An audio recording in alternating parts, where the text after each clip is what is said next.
வருஷம் ட்ரை பண்ணேடா, இன்னுமாடா உன்னால முடிக்க முடியல. உங்க அப்பா சொல்லலாம், நீ இந்த 4 வருஷம் வேலை பார்த்திருந்தா உருப்பிட்டுருப்பேன்னு. உங்களுக்கு மட்டும்தான் உங்களை பத்தி தெரியும், எந்த இடத்தை தொடக்கூடிய சக்தி எனக்கு இருக்கிறது என்று.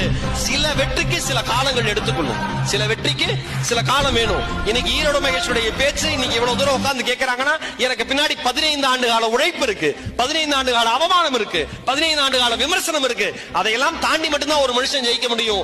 கோபுரத்தை பார்த்து வியக்கிற மனிதர்கள் யாரும் அஸ்திவாரத்தை பற்றி பேசுவது கிடையாது. அஸ்திவாரத்தை பற்றி நினைப்பவன் மட்டும்தான் கோபுரம் வளர்ப்பதற்கு தகுதியானவன் என்பதை இங்க இருக்கிற அத்தனை பேரும் மனதிலே தெளிவாக பதிய வைத்துக் கொள்ளுங்கள். வருஷம் ட்ரை பண்ணேடா, இன்னுமாடா உன்னால முடிக்க முடியல. உங்க அப்பா சொல்லலாம், நீ இந்த 4 வருஷம் வேலை பார்த்திருந்தா உருப்பிட்டுருப்பேன்னு. உங்களுக்கு மட்டும்தான் உங்களை பத்தி தெரியும், எந்த இடத்தை தொடக்கூடிய சக்தி எனக்கு இருக்கிறது என்று. சில வெற்றிக்கு சில காலங்கள் எடுத்துக்கொள்ளும், சில வெற்றிக்கு சில காலம் வேணும். இன்னைக்கு ஈரோடு மகேஷுடைய பேச்சு இன்னைக்கு இவ்வளவு தூரம் உட்கார்ந்து கேட்கறாங்கன்னா, எனக்கு பின்னாடி 15 ஆண்டு கால உழைப்பு இருக்கு.